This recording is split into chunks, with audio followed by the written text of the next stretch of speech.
This channel's content is strictly for educational and informational purpose and does not endorse or promote any form of violence, harm, illegal activities, self-injuries and communal disharmony. কল্যাণদা Moupia আপনাকে স্বাগত জানাচ্ছি জি 24 ঘন্টা studio থেকে। Vote কেমন হলো কল্যাণদা? চতুর্থবারের জন্য সংসদের দরজাটা খুলবে আপনার জন্য? খুব ভালো, খুব ভালো। 100% বাউন্ডারি তো মারছি, আগে থেকেই বলেছি বাউন্ডারি মারবো। এখন বাউন্ডারি মেরে মেরে প্রায় 1.5 লাখের ভোটের বেশি ব্যবধানে জিতবো। ওভার বাউন্ডারি মারতে গিয়ে বাউন্ডারি লাইনের কাছে ক্যাচ তুলে দেওয়ার আশঙ্কা নেই তো? বাউন্ডারিটা মারছি তো নিচ দিয়ে, ওখানে চার তুলে দেবে কি আছে? বাউন্ডারি গতবারে হ্যাট্রিক করেছিলাম, এবার বাউন্ডারি।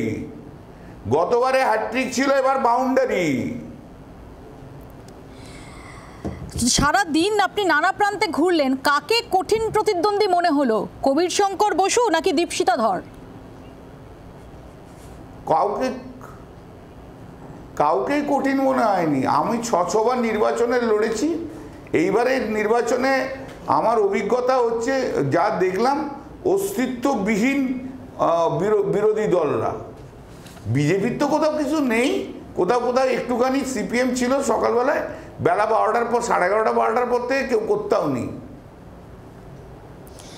কখনো আমরা দেখেছি যে এবার প্রচার চলাকালীন বারংবার আপনাকে ঘিরে নানা বিতর্ক দানা বেঁধেছে। কখনো কাঞ্চন মল্লিক, আপনাদেরই দলের বিধায়ক, তাকে আপনি নামিয়ে দিয়েছেন। কখনো দীপশিতাকে সোফিয়া লোরেন বলে ব্যঙ্গ করেছেন। এগুলোর কোনো নেতিবাচক প্রভাব পড়বে না?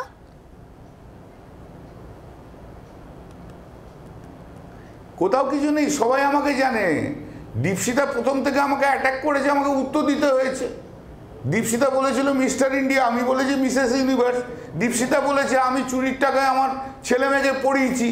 এসব যদি দীপশিতা বলে, তাকে তার উত্তর দেবো না? দীপশিতা বলেছে আমার ল কলেজের অস্তিত্ব নেই, তাকে তার উত্তর দেবো না? ও কি ভেবেছে কি যা ইচ্ছা বলে যাবে নাকি?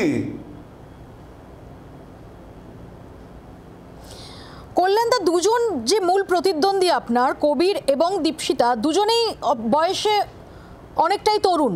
আর আপনি দীর্ঘদিনের সাংসদ, 3বারের সাংসদ, বয়সেও প্রবীণ। এটা কিভাবে আপনি দেখলেন এই তরুণ তুর্কিদের মোকাবিলা করা?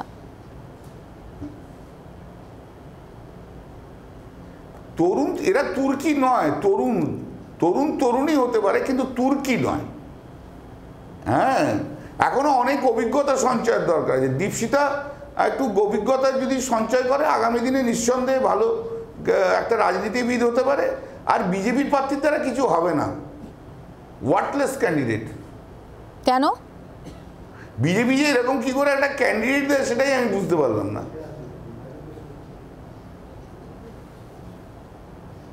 কেন ওয়ার্থলেস মনে হচ্ছে? কেন? হ্যাঁ, ওয়ার্থলেস কেন মনে হচ্ছে? হ্যালো, হ্যাঁ, কেন? বিজেপির কিছুই নেই, কিছু করতেই পারলো না তো। একটা ক্যান্ডিডেট ইলেকশন করতে গেলে যে একটা তার স্ট্র্যাটেজিক কিছু থাকে, তাদের মেশিনারি থাকে। গোটা 7টা বিধানসভাতে বিজেপির কোনো ক্যাম্প অফিস নেই পর্যন্ত, লোকজন নেই। তার মানে সে কি করতে পারে? সে তো বিজেপির লোক যারা রয়েছে, কর্মী যারা রয়েছে, তাদের তো ইনভলভ করতে পারেনি।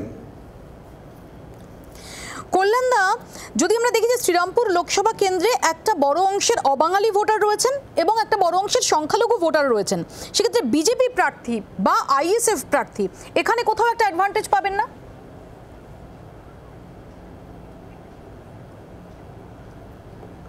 কে পাবে না? আমার কথা বলছি না, আমি বলছি অবাঙালি ভোটের একটা বড় অংশ বিজেপির দিকে, এবং বিশেষ করে সংখ্যালঘু ভোট। আইএসএফ সংখ্যালঘু ভোটের একটা অংশ কি কেটে নিতে পারে? মুশকিল হচ্ছে আপনারা না খুব একাডেমিক্যাল কথাবার্তা বলেন, গ্রাউন্ড এক্সপিরিয়েন্স না থেকে এই সমস্ত একাডেমিক কথাবার্তা বলেন। 1 নম্বর হচ্ছে আইএসএফ এর যেটা আতুরগড়, ফুরফুরা শরীফ, সেখানেই তার অস্তিত্ব কিছু নেই। আইএসএফ এর কি আছে? কিচ্ছু নেই। আপনারা আইএসএফ দেখেই বলতে আরম্ভ করে দিলেন তৃণমূলের ভোট কাটবে। আর আপনি গ্রাউন্ড রিয়েলিটি দেখুন, কোনোদিন এসে দেখেছেন গ্রাউন্ডে? আপনি বলতে দিচ্ছেন নন বেঙ্গলিরা সব বিজেপি, এটা কোত্থেকে পেলেন আপনি? কোথায় বললাম যে অবাঙালিরা সব বিজেপি? কোথায় বলি? যেটা আগে যা ছিল, তাহলে অবাঙালি বলেই তো আপনি বলে দিচ্ছেন যে এটাতে কোনো প্রভাব ফেলবে কিনা। আপনি তো বলছেন না, তো আপনি কি করে বলছেন?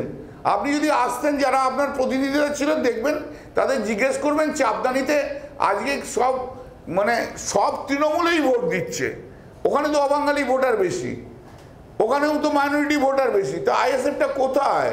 আর নন বেঙ্গল, শুনুন মোদ্দা কথা, আমি দুটো কথা আপনাকে বলে দিচ্ছি, দুটো আমার, ইট ইজ মাই রিডিং। 1 নম্বর হচ্ছে নরেন্দ্র মোদীর ক্রেজ কমে গেছে। 2019-এ যা নরেন্দ্র মোদী ছিল তার ক্রেজ নেমে বরঞ্চ অ্যান্টি নরেন্দ্র মোদী হাওয়া বইছে, 1 নম্বর। 2 নম্বর হচ্ছে মমতা বন্দ্যোপাধ্যায়কে বাংলার মানুষ অসম্ভব ভালোবাসছে। এই কনফিডেন্স, এই ভালোবাসা আমি 2009 নির্বাচনের সময় যেভাবে দেখেছিলাম মানুষকে মমতা বন্দ্যোপাধ্যায়ের প্রতি তাদের আকর্ষণ, মমতা বন্দ্যোপাধ্যায়কে ভালোবাসা, হ্যাঁ, কিন্তু তারপরে অনেকগুলো ইলেকশন গেছে, নো ডাউট মমতাদি অনেক মুখ্যমন্ত্রী হয়েছে, কিন্তু এইবারে আমি দেখতে পাচ্ছি যে মানুষ মমতাদিকে যে কি পরিমাণ ভালোবাসে, 4 জুন বুঝতে পারবেন গোটা পশ্চিমবাংলার রেজাল্ট দেখে। বাংলার আওয়াজ, বাঙালির আবেগ, জি 24 ঘন্টা।